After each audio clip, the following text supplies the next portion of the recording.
Il existe une peur silencieuse, une peur si ancienne qu'elle se cache dans la mémoire même de nos ancêtres. C'est la peur de manquer. C'est elle qui chuchote à l'oreille de l'homme endormi. Garde ton or, retiens ton souffle, protège-toi.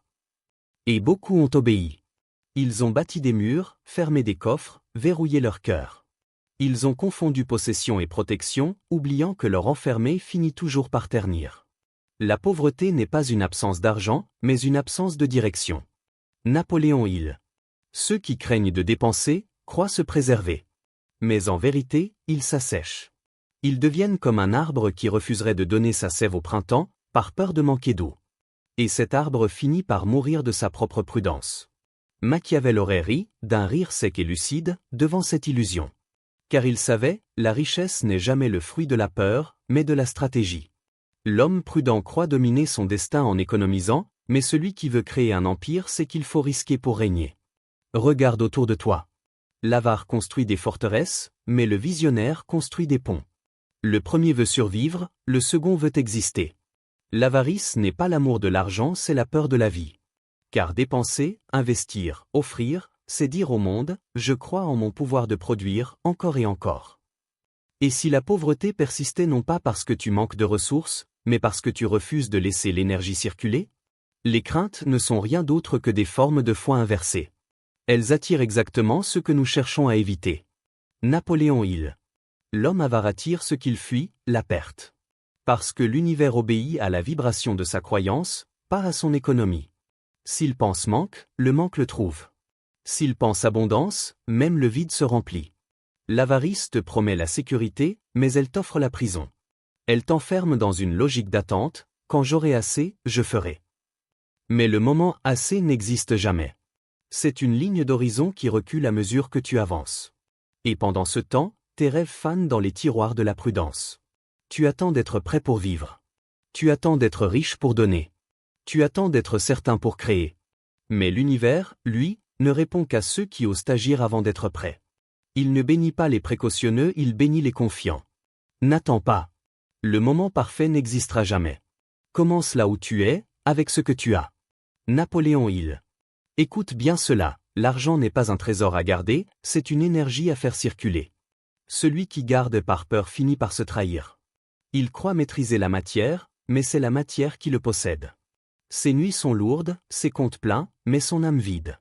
Tandis que celui qui donne, qui investit, qui fait confiance au retour invisible, entre dans un dialogue secret avec l'univers. Il devient un canal, pas un réservoir.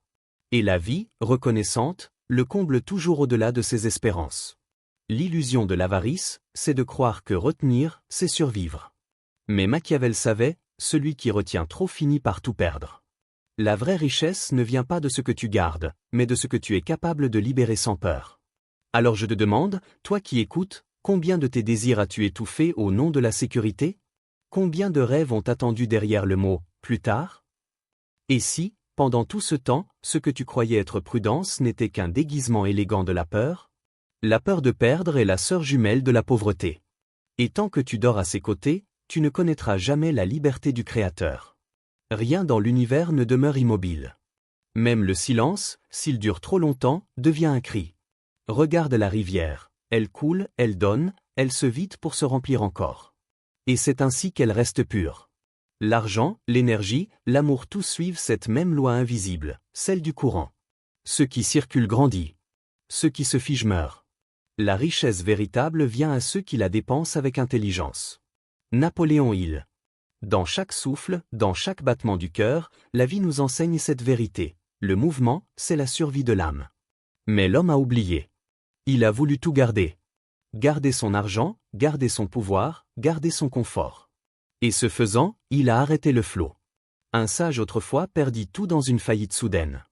Mais au lieu de s'effondrer, il sourit et dit, « L'argent est parti là où je n'étais plus destiné à être. » 6 mois plus tard, il rebâtissait un empire plus grand, plus libre, plus conscient. Ce n'est pas ce qu'il avait perdu qui comptait, mais ce qu'il avait libéré.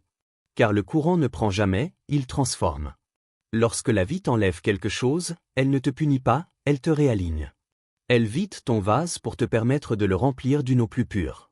Et toi, peut-être, retiens-tu ce qui veut circuler. Peut-être gardes-tu encore des relations, des croyances, des dettes émotionnelles, par peur de perdre ce que tu crois être ton tout. Mais rien ne peut venir à toi si tu refuses de laisser partir ce qui est déjà mort. Tout ce que tu retiens par peur, tu finis par le perdre. Tout ce que tu donnes avec foi, tu finis par le multiplier. Napoléon Hill. Observe les saisons. L'arbre ne se bat pas pour garder ses feuilles. Il les laisse tomber, sachant que le printemps reviendra. C'est là la sagesse du vivant, le lâcher-prise conscient. L'homme moderne croit devoir se battre pour survivre, mais la vie ne récompense pas la résistance, elle récompense la circulation. Ceux qui osent donner, investir, se délester, ouvrent les vannes invisibles de la prospérité. Rien ne se perd. Tout s'échange. Tout se transforme. Quand tu dépenses ton argent avec conscience, tu ne perds rien, tu propages ton énergie dans le monde. Et cette énergie, comme une graine semée dans la terre du destin, reviendra à toi, métamorphosée, sous la forme d'opportunités, de rencontres, de miracles discrets. Machiavel aurait dit, le pouvoir ne reste pas immobile. S'il n'avance pas, il recule. Et l'argent suit la même logique, il va là où il peut respirer. Si tu l'enfermes, il s'étouffe. Si tu le fais circuler, il devient vent, feu, fécondité. Regarde la mer, elle reçoit tous les fleuves parce qu'elle ne retient rien. Elle donne aux nuages, les nuages donnent à la pluie donne aux rivières, et la rivière retourne à la mer. Ainsi tourne le grand cercle de la richesse. Toi aussi, tu fais partie de ce cycle. Tu n'es pas un propriétaire, tu es un canal. Quand tu cesses de retenir, l'univers te reconnaît comme un passage sacré de son énergie. Et il te confie davantage, parce qu'il sait que tu laisseras couler.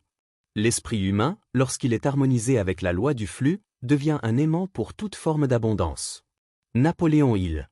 Alors, regarde ton argent, ton temps, ton amour, non comme des possessions, mais comme des rivières. Et demande-toi, où est-ce que le courant veut aller, à travers moi? Quelle peur me retient de le laisser passer? Parce que tant que tu retiens, rien ne vient. Et le jour où tu lâches, tout commence. Dépenser. Ce mot fait trembler ceux qui n'ont jamais compris le langage du flux. Ils entendent perte là où la vie murmure passage. Mais dans le royaume de la sagesse, dépenser n'est pas un appauvrissement. C'est un acte de foi. C'est une offrande. C'est le geste d'un être qui dit à l'univers, je ne suis pas l'enfant de la peur, je suis l'héritier de l'abondance. L'argent est un serviteur fidèle, mais un maître terrible. Napoléon Hill. Car celui qui dépense sans conscience devient esclave du désir, mais celui qui dépense avec conscience devient prêtre de l'expansion. Dans les anciens temples d'Égypte, les prêtres savaient cela, chaque offrande déposée sur l'autel n'était pas une perte, mais une clé symbolique. Donner, c'était activer. C'était dire, je participe au courant divin de la création. Et aujourd'hui encore, l'univers obéit à cette même alchimie. Ce que tu offres avec foi revient toujours multiplié. Mais attention, il ne s'agit pas de dépenser par impulsion, ni d'acheter pour combler un vide. Il s'agit de dépenser avec intention. Chaque pièce, chaque billet, chaque investissement conscient devient un sceau, une signature énergétique sur ta destinée. Machiavel aurait dit « Celui qui n'investit pas dans la cause de sa grandeur, nourrit la cause de sa ruine. » Tu vois, chaque dépense porte en elle une orientation invisible. Quand tu dépenses dans la peur, tu nourris le manque. Quand tu dépenses avec foi, tu nourris ton futur.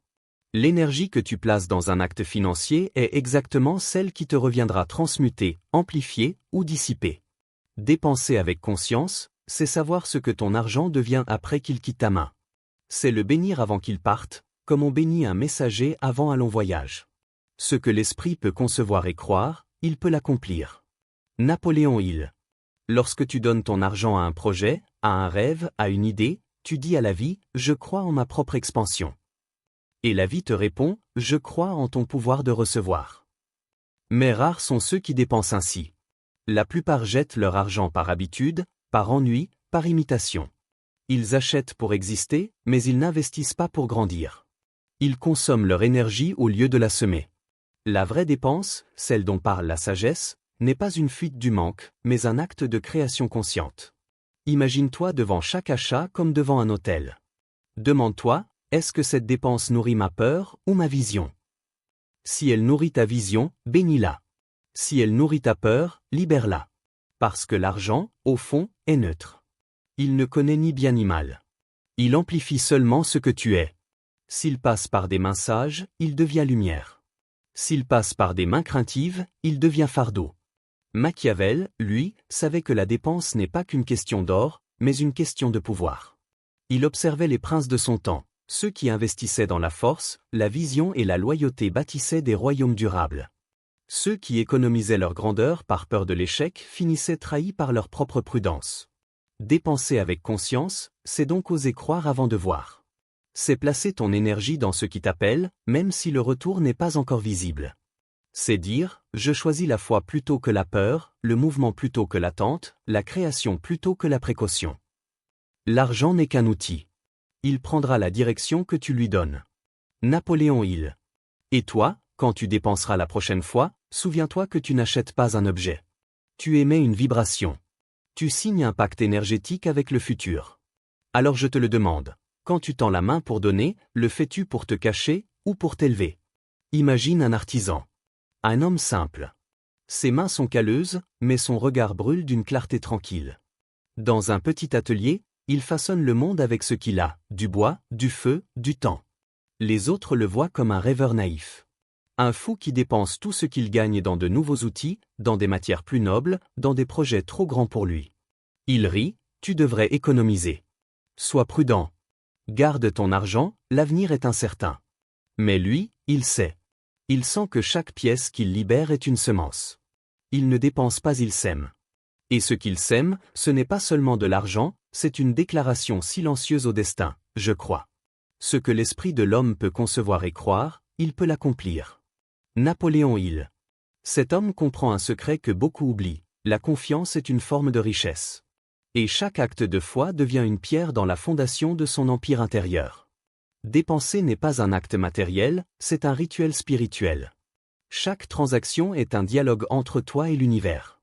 Chaque don, chaque investissement, chaque paiement est une prière silencieuse, j'ai confiance. Et la vie, toujours attentive, répond à cette vibration. Elle te renvoie des circonstances, des synchronicités, des ouvertures que la logique seule ne peut pas expliquer. Car l'univers n'obéit pas à la peur, il s'incline devant la foi. Souviens-toi de cet artisan. Il n'avait rien de plus que les autres, mais il avait la certitude. Et cette certitude changeait tout.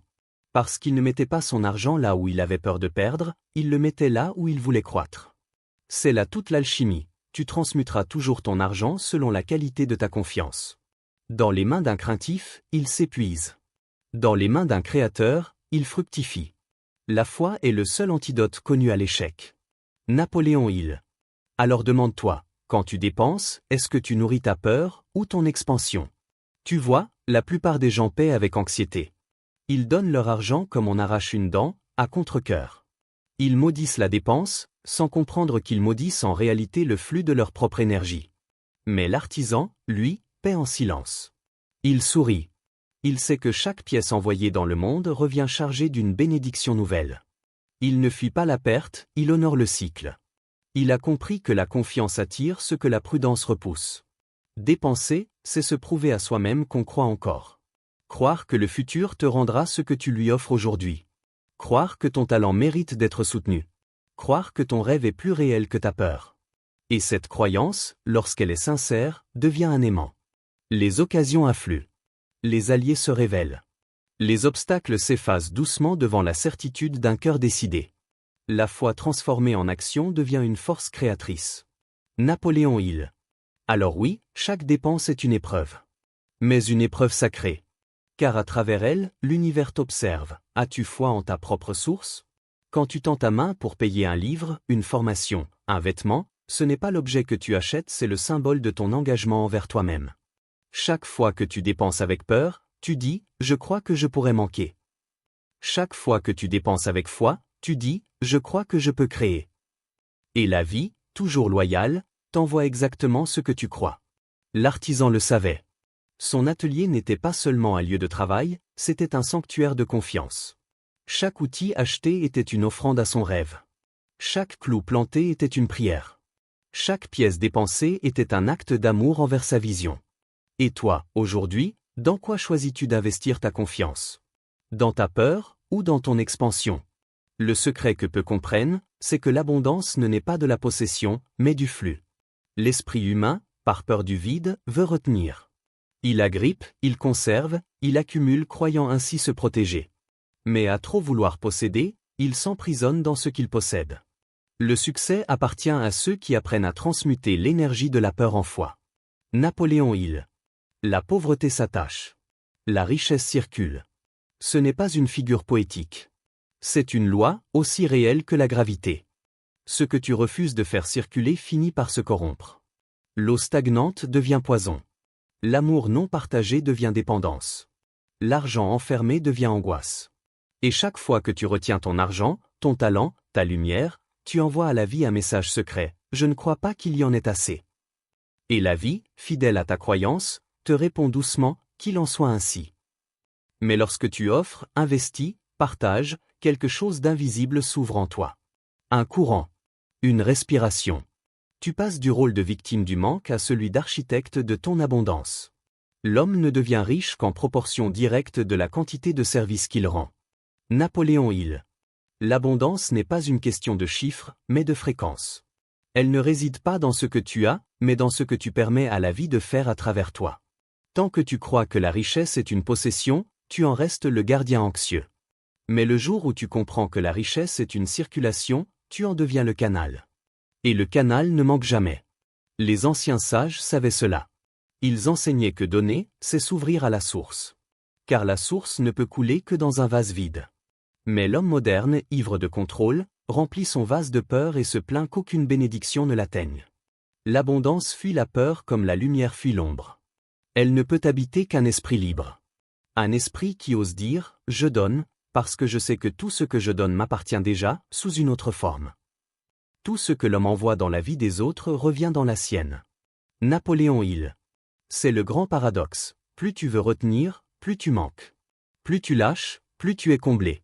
Parce que la vie ne te donne pas ce que tu désires, elle t'accorde ce que tu incarnes. Celui qui agit comme un riche devient un aimant à richesse.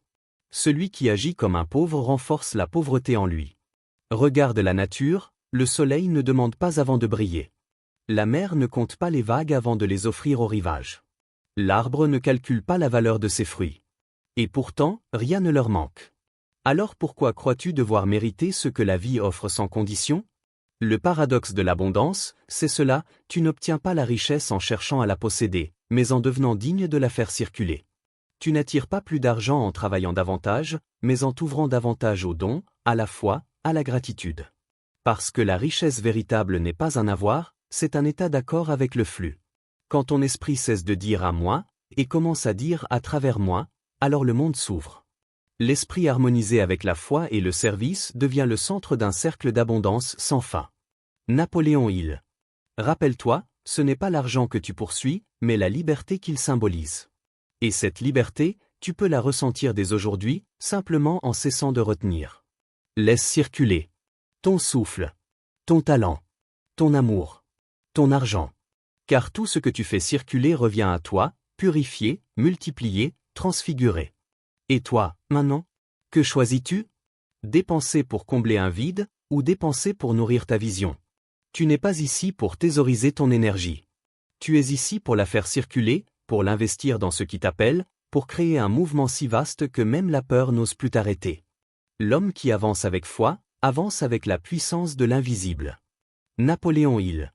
La vraie richesse ne se mesure pas à ce que tu possèdes, mais à ce que tu oses offrir au monde.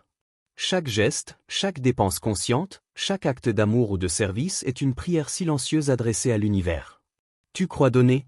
Mais en vérité, tu t'ouvres. Et chaque fois que tu t'ouvres, la vie s'engouffre. Elle te traverse, t'élève, t'étire au-delà de toi-même. Car tu n'es pas un être fait pour retenir. Tu es un canal. Un souffle en mouvement. Un instrument du flux créateur. Lorsque tu dépenses avec peur, tu dis au monde, je ne crois pas que je sois soutenu. Mais lorsque tu dépenses avec foi, tu déclares silencieusement, je sais que la vie prend soin de ceux qui osent donner. La foi est la seule force connue qui transforme le désir en réalité. Napoléon Hill. Regarde autour de toi. Tout ce qui vit, donne. L'arbre donne son fruit. La mer donne ses vagues. Le soleil donne sa lumière sans jamais s'appauvrir. Alors pourquoi crois-tu devoir retenir ce que la vie elle-même te prête ? L'argent n'est qu'un symbole. Un miroir de ton rapport à l'énergie, à la confiance, à la liberté. Ce n'est pas une fin, c'est un mouvement de retour. Tu ne dépenses jamais de l'argent. Tu déplaces de l'énergie. Et cette énergie, quand elle est donnée avec conscience, revient toujours transmutée, amplifiée, bénie. Les sages l'appelaient la loi du retour. Donne sans peur, et la peur se dissout. Investis avec foi, et la foi devient matière. Partage avec amour, et l'amour se multiplie. Mais garde, retiens, calcule, et la vie se fige autour de toi, comme une eau qui cesse de couler. Le moment est venu de te souvenir. Tu n'es pas venu ici pour survivre. Tu es venu pour créer. Pour incarner la danse du don et du recevoir. Pour prouver que la véritable richesse ne s'amasse pas, elle rayonne. Quand tu paies pour un livre, pour un savoir, pour un rêve, fais-le avec gratitude. Dis-toi, ceci est une semence. Et toute semence plantée dans la foi portera un fruit que nul ne peut prédire. Chaque acte de foi est une transaction invisible entre toi et l'infini. Napoléon Hill. La dépense n'est pas une perte, c'est un acte sacré. Un serment discret entre toi et la vie, je choisis de croire. Je choisis d'avancer. Et dans ce choix, quelque chose change pour toujours. Les portes s'ouvrent. Les rencontres se forment. Les occasions surgissent. Parce que tu n'es plus dans la peur de manquer, tu es dans la vibration de créer. Alors maintenant, respire. Sens la vie circuler en toi. Chaque souffle que tu prends est déjà une preuve d'abondance. Tu ne paies rien pour l'air et pourtant, il ne te manque jamais. Et si l'argent, le succès, la paix, étaient faits de la même substance? Alors, vas-tu retenir? Ou vas-tu faire circuler? Souviens-toi. Dépenser, c'est honorer la confiance que la vie a placée en toi.